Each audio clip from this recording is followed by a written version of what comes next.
Halo sahabat Arjonatan Family, selamat datang kembali di YouTube channel ini. Selamat berjumpa kembali di channel Arjonatan Family, di mana YouTube channel ini adalah tempat kita untuk saling berbagi informasi seputar informasi pendidikan dan terkait informasi lainnya.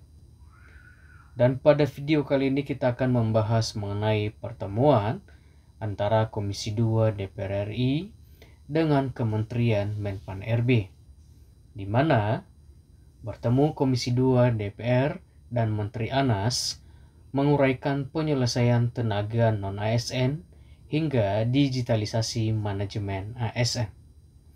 Untuk informasi lebih lanjut, untuk teman-teman semua sahabat Arjonatan Family, jangan lupa untuk menonton video ini sampai dengan selesai, supaya teman-teman sahabat Arjonatan Family dapat memahami isi dari informasi ini. Dan jangan lupa juga tentunya untuk selalu support channel ini dengan like, subscribe dan juga di komen, serta dibagikan kepada teman-teman sahabat Arjonatan Family yang masih belum mendapatkan informasi penting ini. Dan jangan lupa juga tentunya untuk selalu mengaktifkan lonceng notifikasinya agar teman-teman semua sahabat Arjonatan Family dapat mendapatkan informasi terupdate dari channel Arjonatan Family. Oke, kita langsung saja ke pembahasannya. Menteri Pendayagunaan Aparatur Negara dan Reformasi Birokrasi atau PAN RB, Abdullah Azwar Anas, menyampaikan berbagai transformasi strategis dalam rancangan peraturan pemerintah atau RPP Manajemen Aparatur Sipil Negara atau ASN telah diformulasikan dan juga dikonsolidasikan dengan lintas sektor. Kemudian untuk transformasi strategis tersebut salah satunya dalam lingkup penyelesaian penataan tenaga non-ASN. Menteri Anas juga menguraikan pemerintah telah mengupayakan penyelesaian non-ASN melalui 3 peraturan. Untuk regulasi tersebut antara lain di mana keputusan Menteri PAN RB nomor 347/2024 tentang mekanisme seleksi P3K tahun ajaran 2024, kemudian Kepmenpan RB nomor 349 tahun 2024 tentang mekanisme seleksi pegawai P3K untuk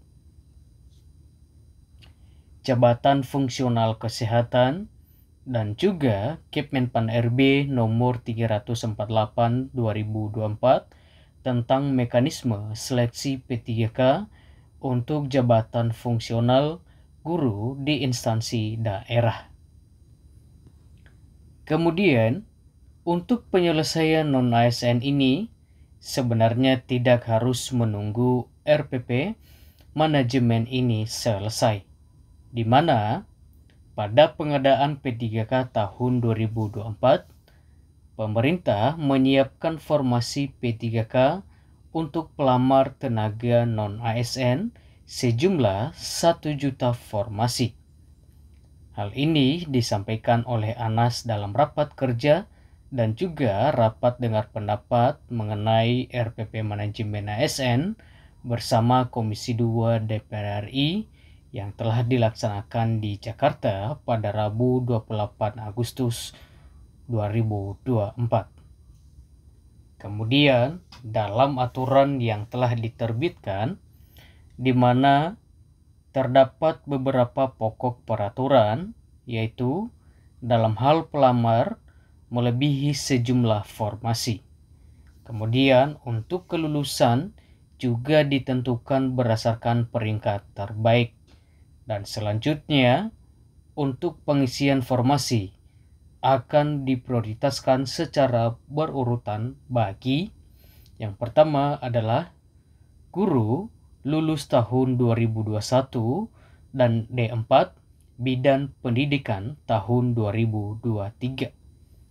Kemudian yaitu ex tenaga honorer kategori 2. Yang ketiga adalah non-ASN yang juga terdaftar di database non-ASN, BKN, dan juga aktif mengajar di instansi pemerintah.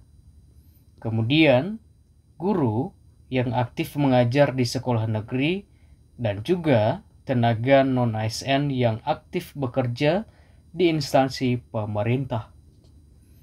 Kemudian adalah lulusan pendidikan profesi guru atau PPG.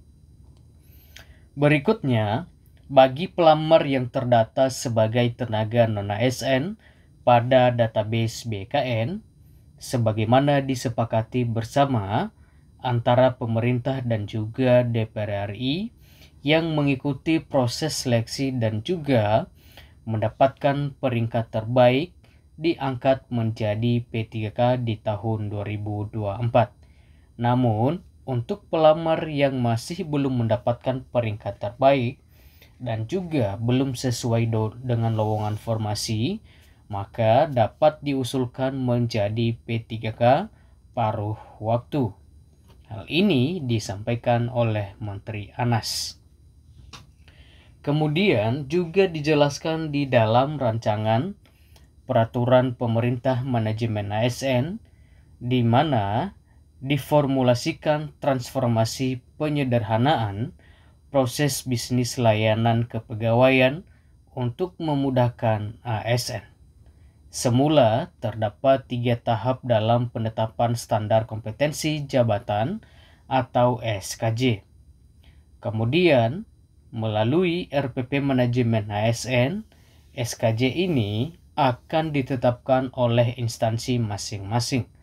Terkait proses pengusulan pembentukan jabatan fungsional, dahulu dibutuhkan 9 tahap dan kini menjadi hanya 4 tahap. Kemudian, dalam hal penilaian kinerja ASN, dahulu diperlukan 3 tahap, namun saat ini penetapan penilaian kinerja ASN oleh atasan langsung ataupun pejabat penilaian kinerja. Dahulu, berbagai layanan kepegawaian difasilitasi oleh lebih dari 1.000 aplikasi yang dikembangkan oleh masing-masing instansi pemerintah yang tidak terintegrasi. Dan kini layanan kepegawaian terintegrasi dalam suatu platform terpadu. Kemudian sejalan dengan penyederhanaan proses bisnis ini, Kementerian Menpan RB terus mematangkan digitalisasi manajemen ASN dengan pengembangan portal administrasi pemerintah di bidang layanan aparatur negara yang juga menjadi bagian dalam portal nasional yang dikelola oleh INA Digital. Kemudian pada portal administrasi pemerintah di bidang layanan aparatur negara juga menginteroperabilitaskan berbagai layanan pengelolaan ASN agar menjadi ASN menjadi lebih efektif dan juga efisien. Kemudian layanan tersebut juga meliputi perencanaan, pengadaan, budaya kinerja, dan juga pengawasan, kemudian kinerja, talenta, dan juga kompetensi sampai pada penghargaan dan pemberhentian ASN. Kemudian pada kesempatan tersebut, Ketua Komisi 2 DPR RI Ahmad Doli juga menekankan pentingnya political will dan juga kolaborasi lintas sektor dalam penyelesaian RPP Manajemen ASN, terutama terkait penataan tenaga non-ASN. Kemudian penyelesaian permasalahan tenaga non-ASN ini menjadi atensi khusus di mana Komisi 2 DPR RI akan terus mengawal penyelesaian rancangan peraturan pemerintah manajemen ASN ini agar segera rampung. Oke, teman-teman semua, sahabat Arjonatan Family, sampai di sini informasi ini dan sampai jumpa di video-video berikutnya.